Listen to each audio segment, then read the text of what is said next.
The rain came down like silver knives.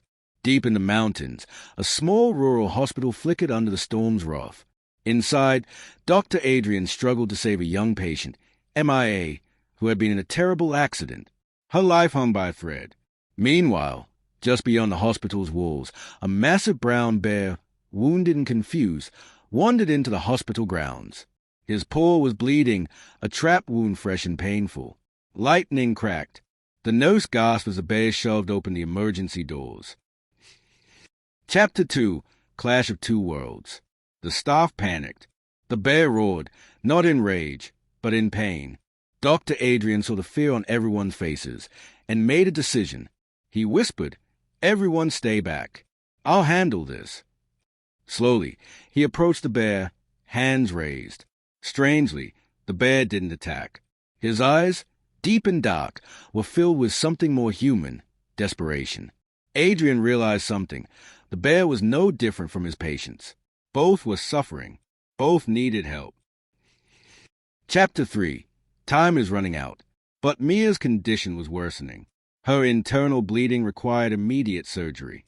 The surgical kit, however, was in a storage shed across a parking lot. The same parking lot where the bear now stood, guarding the entrance. A terrible choice presented itself. Deal with the bear, risking his own life, to get the surgical kit. Or stay safe inside, and watch MIA slip away. Adrian tightened his fists. There was no real choice at all. He grabbed a flashlight and quietly stepped outside into the storm. Chapter 4. The Standoff. The bear growled low as Adrian approached. The doctor spoke gently. "You're hurt. I'm hurt too. We don't have to fight." He tossed a piece of bread from the cafeteria toward the bear. The bear sniffed it suspiciously but stayed still. Slowly, Adrian circled wide, never turning his back. Every second was torture. Mia's heartbeat monitor beat faintly inside. Suddenly, the bear stumbled, falling to one knee. His injury was severe. Adrian made a bold choice. He dropped the flashlight, stepped closer, and showed his hands, empty. "I'm a doctor," he whispered. "Let me help." Chapter 5. Healing the Beast. The bear, exhausted and sensing no threat, allowed Adrian to come near.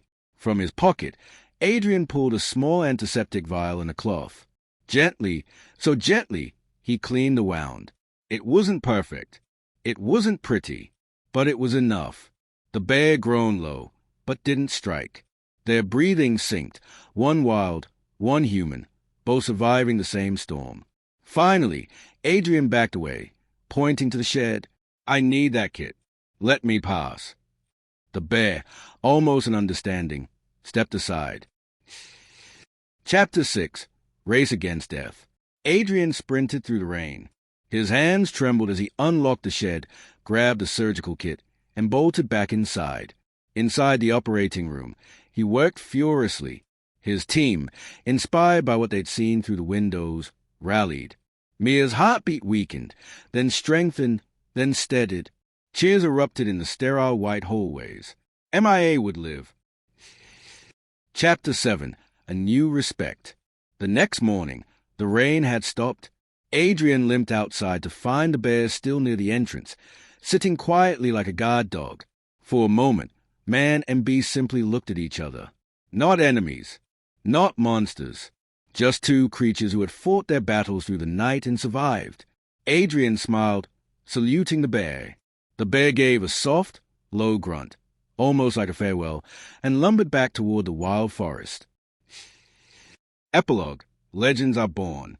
Years later, the small town would whisper about the night of a bear, a night when a doctor and a beast faced death, not against each other, but together. MIA grew up healthy, and she often visited the hospital with gifts.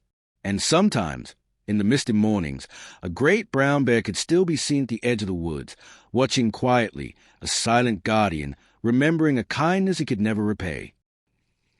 Moral of the story: kindness and courage can bridge even the wildest divides.